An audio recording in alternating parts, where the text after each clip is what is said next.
Bonjour. Bien, je continue ma série de vidéos sur la peur. Et justement, aujourd'hui, j'ai envie de rentrer un peu plus dans les détails. Qu'est-ce que c'est la peur? Quels sont les mécanismes qui sont derrière? Et puis, bien sûr, comment en sortir? Alors, tout d'abord, première chose qui me vient à l'esprit, c'est que la peur, c'est un mécanisme purement animal. En tant qu'être humain, je sais que je suis une espèce de transition. Justement, être humain. Il y a la partie de moi qui est du côté esprit, et puis il y a la partie de moi qui est dans la matière, qui est encore dans cette animalité, et qui est séparée, qui a oublié que l'esprit est à l'intérieur, qui a oublié que je suis le créateur. Eh bien, c'est cette partie de moi, donc, comme elle n'a aucun pouvoir, elle a peur constamment, elle a peur de ce que le créateur extérieur va créer, elle a peur de ce qui va se passer à tout moment. On sait très bien que dans l'histoire du monde, dans l'histoire de l'être humain, c'est de cette manière que les peuples ont toujours été contrôlés, que ce soit à travers les dogmes religieux ou aujourd'hui les dogmes liés à la médecine, à la science, à l'économie. Alors cette peur, eh bien, elle est présente à tous les niveaux, et quand elle se cristallise, quand elle s'imprègne à l'intérieur de moi, elle devient comme une personnalité, une fausse personnalité. C'est ce qu'on appelle l'ego.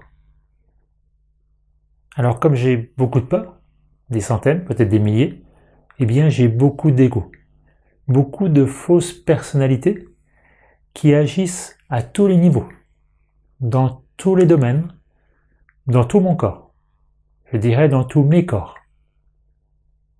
Puisque vous le savez, je suis constitué de plusieurs parties. Il y a bien sûr mon corps physique, celui que on peut voir, sentir, toucher, celui avec lequel je vous parle en ce moment. Mais cette partie humaine, cette partie matière est beaucoup plus que ça. Il y a aussi mon corps, on appelle vital, mon corps émotionnel, énergétique, celui avec lequel j'échange l'énergie. Je peux ressentir ce corps de certaines manières, par exemple, quand mon ventre se contracte, ça appuie sur, c'est mon chakra qui appuie sur mon corps physique. Ou par exemple quand je sens qu'une personne me regarde à l'autre bout de la pièce, ou des fois beaucoup plus loin. Et puis mon corps mental, donc mon esprit, ce qu'on appelle mon esprit, mais qui n'est pas l'esprit. Donc ça aussi c'est un abus de langage, intéressant. Ce corps mental, c'est le plus haut en vibration dans la matière, c'est celui qui a la capacité de penser, de créer, de se projeter. Alors tous ces corps, quand je suis juste dans cette partie animale, eh bien donc tous ces corps, ils sont potentiellement en danger. Donc mon ego, mes égos, eh bien vont avoir en charge de me protéger à ces différents niveaux. Par exemple, au niveau physique, bien sûr, il s'agit de tout ce qui concerne bien la reproduction, la nourriture, la survie de l'espèce. Au niveau du corps vital, on est dans l'obligation de combler les besoins du corps vital. Je sens que j'ai besoin de telle ou telle chose. J'ai besoin de sexe, j'ai besoin de séduire, j'ai besoin de consommer, j'ai besoin de jouer, pour les addicts du jeu, j'ai besoin de me droguer, j'ai besoin d'être rassuré. La liste est très longue, donc tout ça c'est des besoins qui sont poussés par mon ego, mon corps vital, qui a besoin de prendre l'énergie, de recevoir de l'énergie. Et puis au dernier niveau, donc mon corps mental. Et donc là on va parler justement de tout ce qui concerne le jugement, la domination, l'humiliation, l'exploitation. Mon ego, son rôle c'est de protéger la partie du corps correspondante. Donc concernant mon mental, eh bien, je dois être celui qui a raison, par exemple. Je dois être celui qui prend le contrôle sur l'autre. Je dois être celui qui attaque avant de se faire attaquer. Mon ego, il fonctionne comme ça, puisqu'il est basé sur la peur. Donc, si c'est pas moi qui attaque, ça va être l'autre. Comme vous voyez sur cette image qu'on appelle le buste des personnalités, eh bien, j'ai tous mes égos qui sont là, autour de moi, prêt à surgir, prêt à bondir, prêt à prendre le volant, prêt à prendre le contrôle de ma vie. Tout ça parce qu'ils pensent qu'il faut absolument qu'ils me protègent. Alors qu'en réalité, ils se protègent eux-mêmes de leur propre mort. Alors, je vous redonne quelques exemples. Si on revient donc dans les différents corps, par exemple au niveau du corps mental, j'avais fait une vidéo d'ailleurs sur les conflits, par exemple sur la guerre entre les personnes. Eh bien oui, quand je sens que ma vérité est remise en cause, mon ego mental devient fou, alors il a besoin d'imposer absolument sa vérité à l'autre, il a besoin d'attaquer avant d'être attaqué, et pour ça il va utiliser tous les moyens à sa disposition, d'humiliation, de manipulation. Ça peut être répéter 15 fois les choses comme vont faire les politiciens par exemple. Ça va être peut-être de hausser la voix, peu importe, tous les moyens sont bons. Et puis en plus, alors mon mental, il est numéro 1 bien sûr pour le contrôle, puisque comme je pense tout le temps, je m'inquiète tout le temps de ce qui va se passer demain, donc je vais essayer de mettre tout en place pour que l'avenir se passe le mieux possible, et puis pour être protégé. Et c'est pour ça que j'ai des assurances dans tous les domaines, parce qu'il faut absolument que je garantisse mon avenir. Au niveau du corps vital, bien sûr, notre corps vital, c'est l'énergie, c'est la vie. Donc, quand il a besoin de quelque chose, c'est difficile de lui résister, parce qu'on pense qu'on va mourir, on a tellement besoin de cette énergie. Alors, ça peut être quelque chose de très basique, par exemple, je me sens pas bien, j'ai besoin de manger, j'ai besoin de me goinfrer, comme on dit, de manger du sucré, par exemple. Moi, c'est mon cas, ça m'arrive assez souvent encore. Et puis ça peut être aussi qu'il va demander au corps, mental, puisque vous savez c'est les combats entre les égos. Et il va dire au mental attention là, il faut que tu me donnes de l'énergie. Donc le mental, qu'est-ce qu'il va faire? Eh bien il va aller puiser de l'énergie, par exemple chez les autres. Et là on revient au mécanisme dont on a parlé tout à l'heure. En prenant le contrôle ou en dominant l'autre, eh bien je vais pouvoir lui prendre son énergie. Et puis là j'ai aussi le fameux triangle de l'enfer à ma disposition, le triangle bourreau, victime, sauveur. Donc en passant dans ces différents rôles, je vais pouvoir reprendre de l'énergie. C'est les gens qui disent par exemple j'ai parlé avec telle personne, je me sens complètement épuisé, je ne sais pas ce qui s'est passé, ou j'ai passé telle soirée, tout allait bien, et puis tout d'un coup j'ai commencé à parler à cette personne, je me suis senti épuisé. C'est justement parce que il y avait l'ego derrière qui poussait. Alors par exemple, je m'en suis peut-être pas rendu compte, mais je me suis fait interroger, ou je me suis retrouvé dans une situation de victime, où j'ai dû me justifier pendant 1 heure, etc. Voilà, donc ça c'est pour l'ego du vital. Lui, son rôle, c'est que je garde mon énergie, et si j'ai moins d'énergie, si je perds moins d'énergie, il faut trouver un coupable. Et puis si je viens bien sûr dans le corps physique, là on est sur des peurs beaucoup plus basiques, donc des peurs liées à la reproduction de l'espèce, des peurs liées à la mort, des peurs qui peuvent être aussi liées à la famille, puisque là on est vraiment dans le côté animal, dans le côté communauté, dans le côté troupeau. Par exemple la peur d'exclusion du troupeau, si je me comporte pas correctement, si je suis marginal, si j'ai pas d'enfant. Donc si j'ai pas d'enfant, non seulement je ne reproduis pas, mais en plus je vais être peut-être mal vu par ma famille. Donc là, il y a encore plein d'égos qui vont commencer à se battre, c'est vraiment très intéressant. Donc c'est important de comprendre que c'est la guerre permanente, il n'y a pas de solution. Je vois aujourd'hui dans plein de domaines, plein de gens qui prennent des initiatives et c'est super. Alors il y a ceux qui se sacrifient comme les gilets jaunes, il y a ceux qui essayent d'inventer des nouvelles formes de gouvernement ou de gouvernance.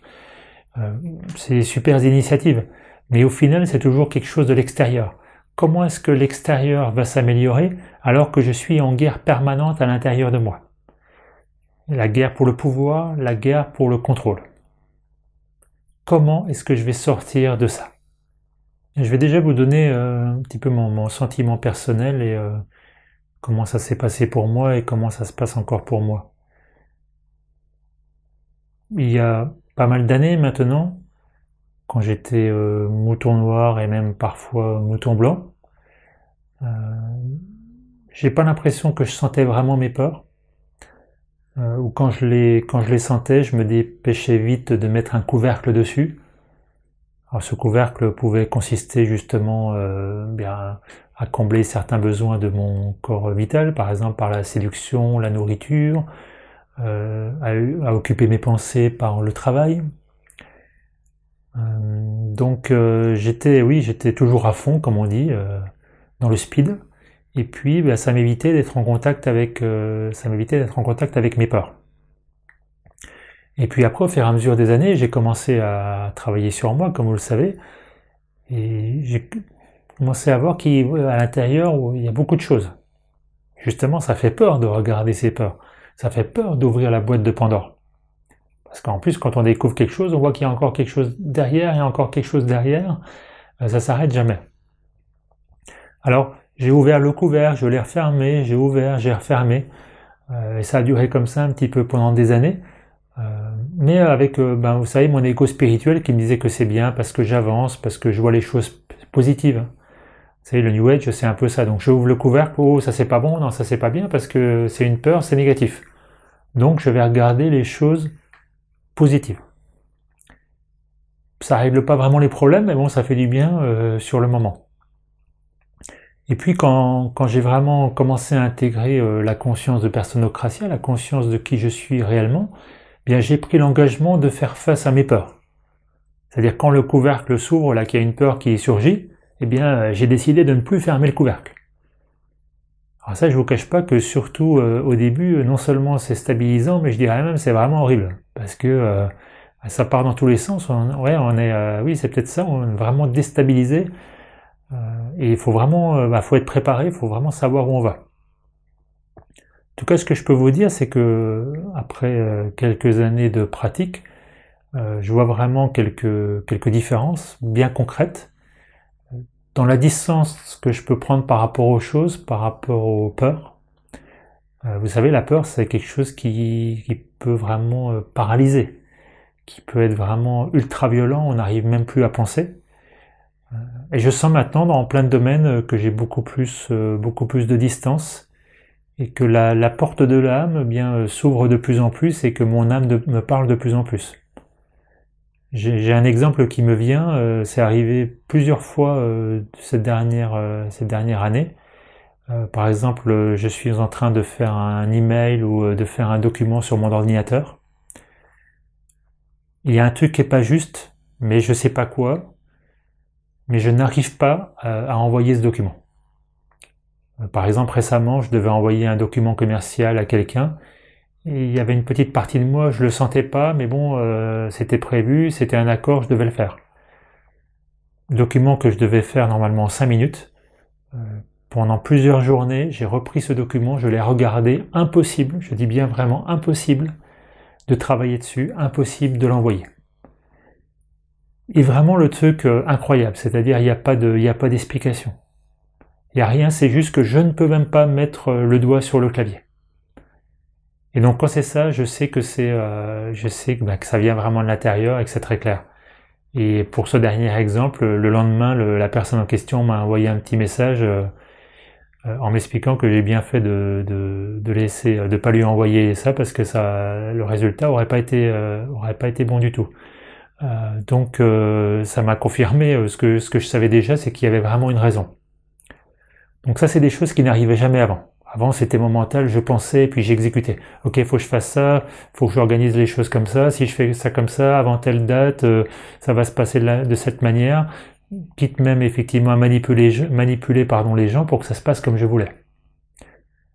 Donc cette distance, ce calme, cette patience, elle est vraiment en place dans ma vie quotidienne. Attention, évidemment, pas dans tous les domaines. Il y a encore des choses qui me font peur, voire très très peur. Des choses qui peuvent encore, certaines fois, presque me paralyser. Mais ça dure plus très longtemps. Parce que tout de suite, il y a la mécanique qui se met en place de me rappeler de qui je suis. Et donc je reviens à la question de départ.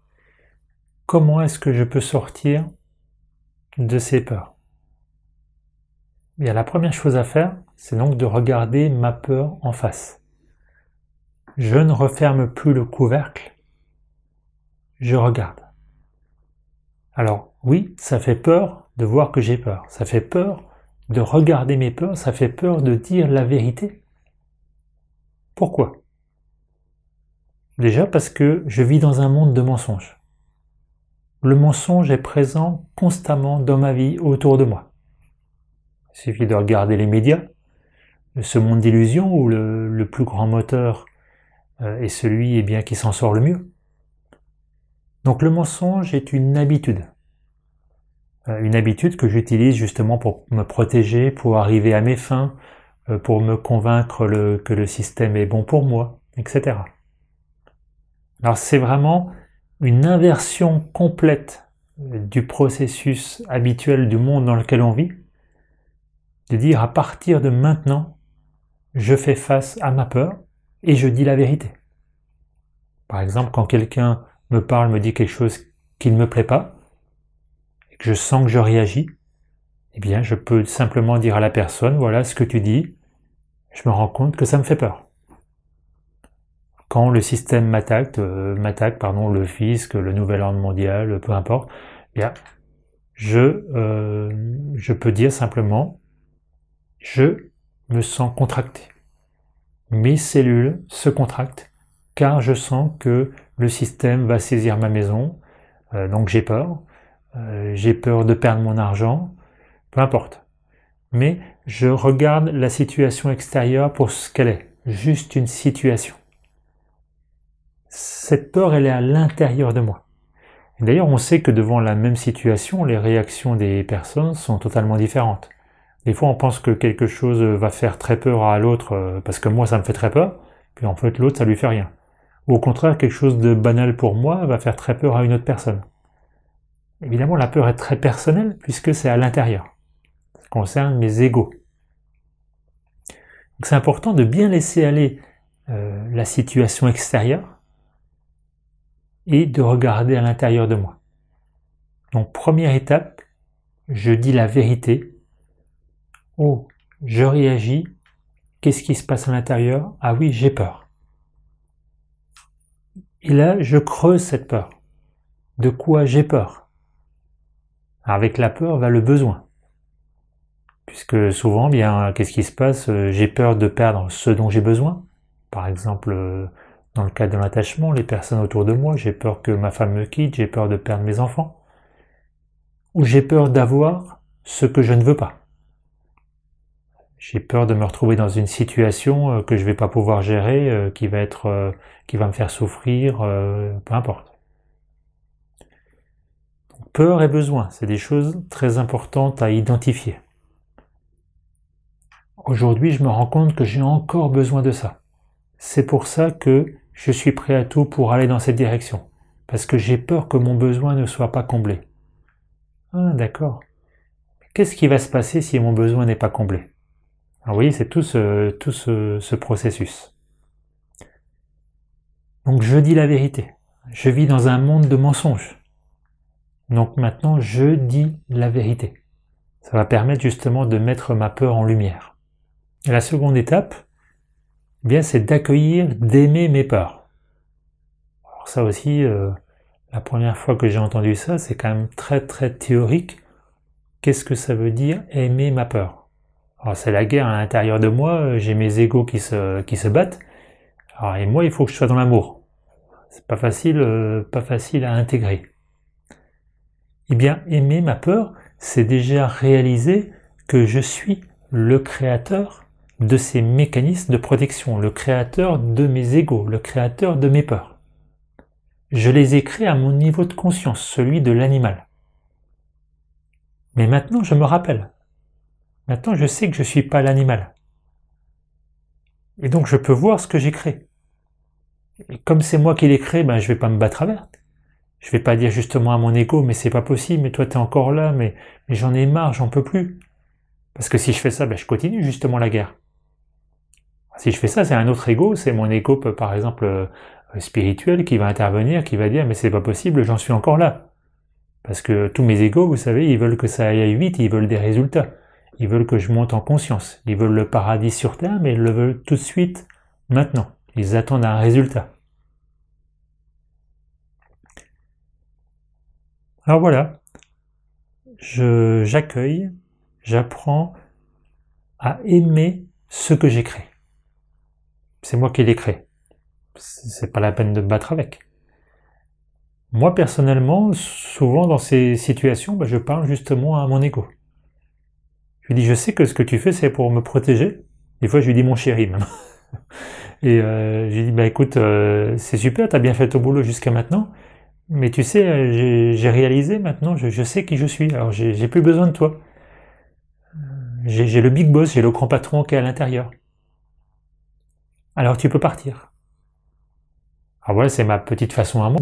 Certaines fois, il faut que je m'y reprenne à plusieurs fois, puis certaines fois, ça fonctionne pas complètement, parce que peut-être j'ai pas été assez sincère, ou j'ai pas regardé quel était vraiment mon besoin, quelle était la plus grosse peur qui était derrière.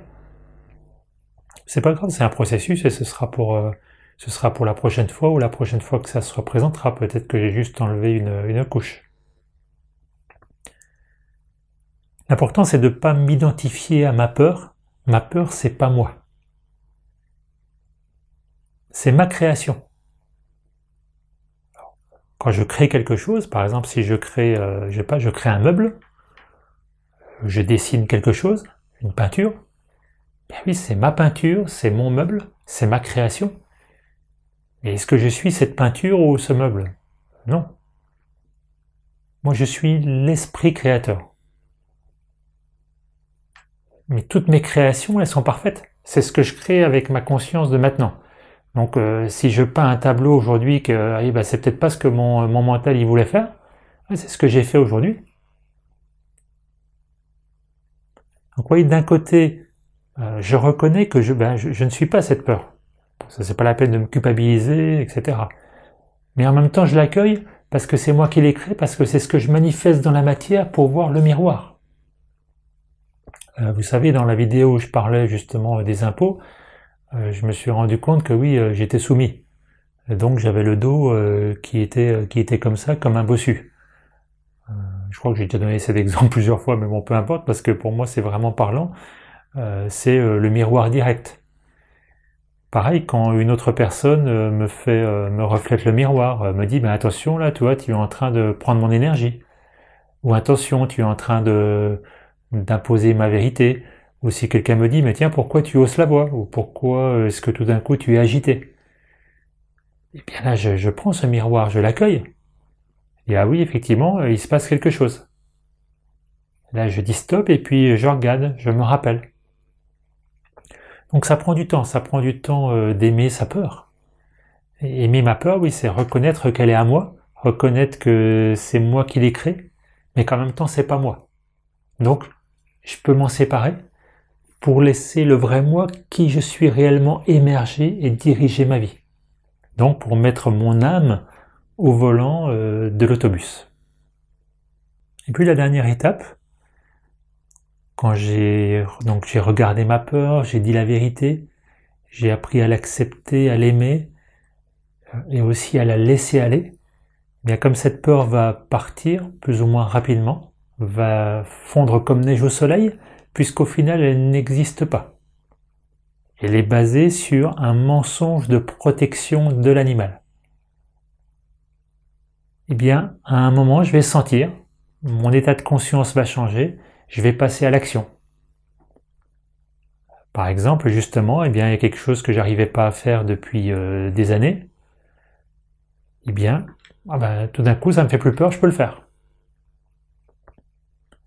Passer à l'action, ça peut être aussi de prendre une décision importante pour me comporter comme la personne que je suis réellement. Est-ce que je vais continuer, je ne sais pas, à mendier justement la sécurité auprès des autres, auprès du système? Est-ce que je vais continuer à payer des assurances? Peu importe. Des décisions qui étaient difficiles, et hop, là, ça y est, ça passe. Je monte en conscience. Qu'est-ce qui se passe quand je monte en conscience? Eh bien, j'ai peut-être d'autres peurs qui vont arriver. C'est un peu la partie qui peut être un petit peu frustrante, en tout cas pour moi ça l'était, puis ça l'est encore assez régulièrement. On a l'impression que ça va jamais s'arrêter. Ça y est, j'ai pris des décisions, j'ai réussi à avancer dans certains domaines de ma vie. Par exemple, dans mon cas, ça a été pas mal de détachement aussi au niveau familial. Le fait aussi de m'exposer, comme je le fais par exemple dans ce genre de vidéo. Enfin, beaucoup de choses. Mais c'est jamais assez parce qu'après, hop, il y a une autre peur qui arrive. Ça, c'est aussi mon ego qui me dit ça, qui me dit oh mais ça va jamais s'arrêter parce que lui, n'oubliez pas dans l'autobus, il y a ses personnalités, donc il est prêt à surgir et puis à me dire mais tu vois c'est trop dur, il faut que tu reviennes en arrière, il faut que tu reviennes dans le monde des moutons. Au moins là, tu peux agir, tu peux faire quelque chose. Mais bon, avec le temps, avec ces nouveaux mécanismes qui se mettent en place, pareil, je le laisse aller, je lui dis t'inquiète pas, il y a encore des peurs, mais c'est de plus en plus facile. Parce que maintenant, je connais la mécanique. Et puis surtout, encore une fois, je vais pas me battre. De toute façon, c'est par mes décisions. J'ai pris la décision d'aller sur ce chemin où je me réalise, sur ce chemin où je remplace la peur par l'amour. Bien, je vais pas abandonner. Au contraire, je vois que ça fonctionne. C'est important aussi de bien intégrer ça. Je vois que ça fonctionne. Je me sens plus fort. Pas forcément plus joyeux.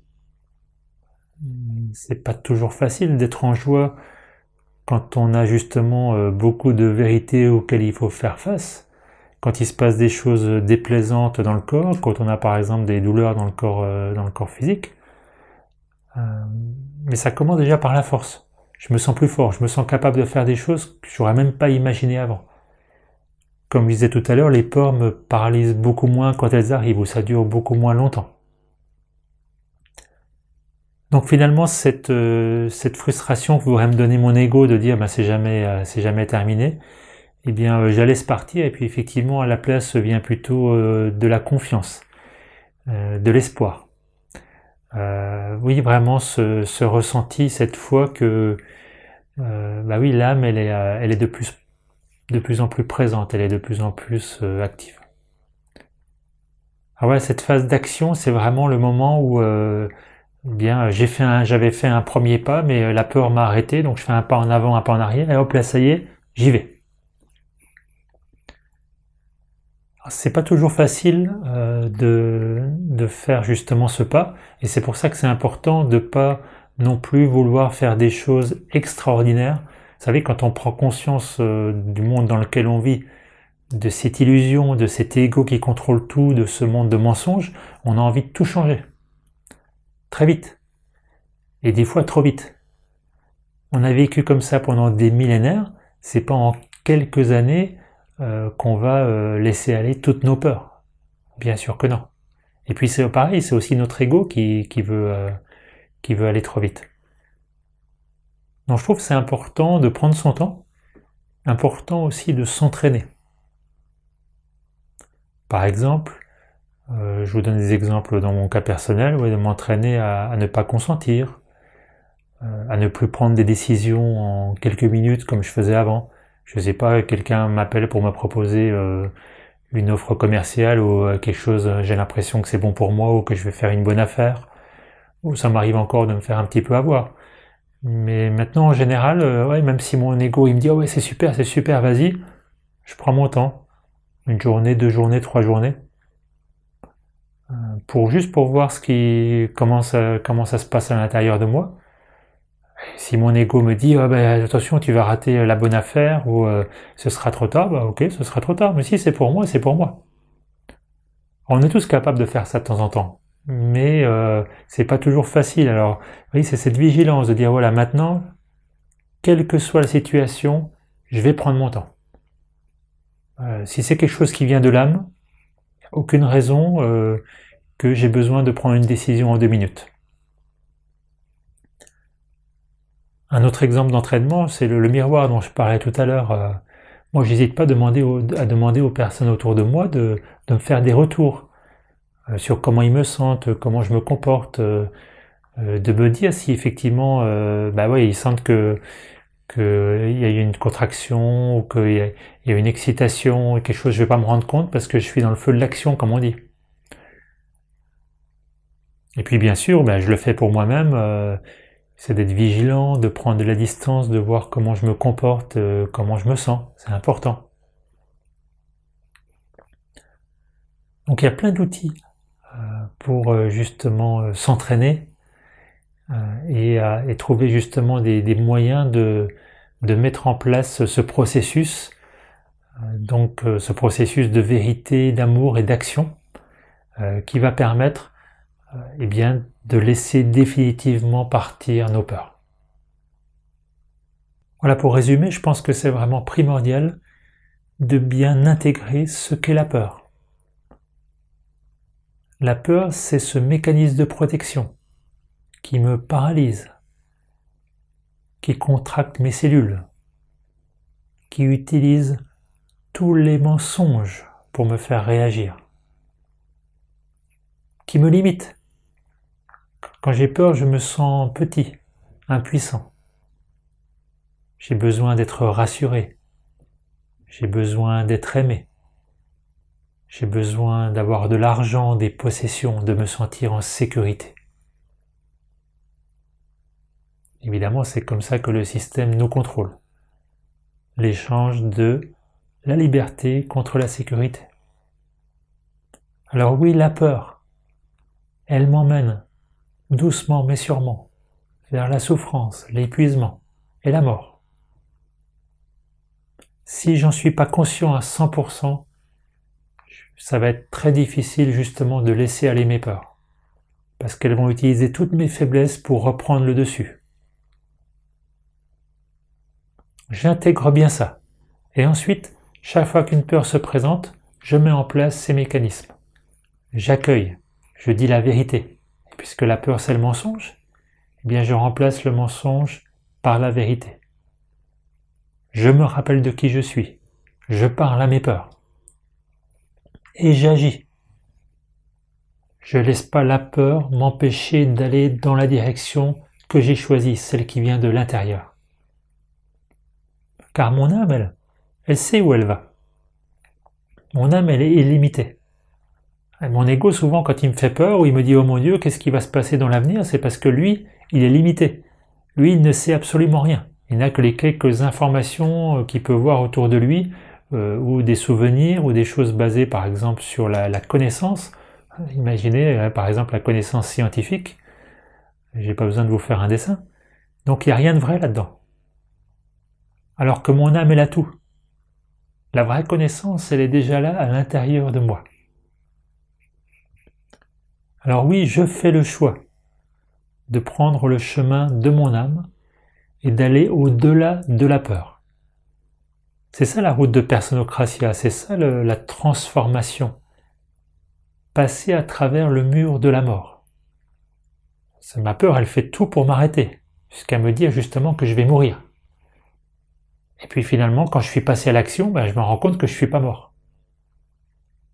Par contre, justement, ce mur de la mort, il est en train de s'effondrer. Mon âme, je la sens de plus en plus. Pourquoi ? Parce que c'est elle qui conduit le bus de plus en plus souvent. Alors c'est une aventure. On est des explorateurs. Il n'y a pas ou peu d'antécédents, ou en tout cas, on les connaît pas, ou moi je les connais pas. Il y en a très peu. Donc c'est une aventure personnelle, individuelle. Mais chaque fois que je laisse aller une peur, il y a plus de confiance à l'intérieur, plus de capacité à me rappeler qui je suis. Et donc c'est de plus en plus facile. Donc pour conclure, je nous propose d'être vigilant, de se rappeler constamment qu'est-ce que c'est le chemin de la peur, qu'est-ce que c'est le chemin de mon mental là, qui me parle toujours, qui est toujours en train de juger, qui veut toujours avoir raison. Où est-ce que ça mène ? Donc de laisser aller tout ça, de prendre la décision d'aller vers cette nouvelle aventure. De me rappeler aussi que c'est ce choix que j'ai fait dans mon incarnation. Je suis venu pour ça. Je ne suis pas venu sur Terre pour répéter les mêmes souffrances millénaires. J'ai choisi ce monde aujourd'hui, en pleine mutation, pour participer à cette grande aventure. Alors oui, je laisse aller ma peur et je choisis le chemin de la vie. Je donne le contrôle de ma vie à mon âme. Je vous remercie.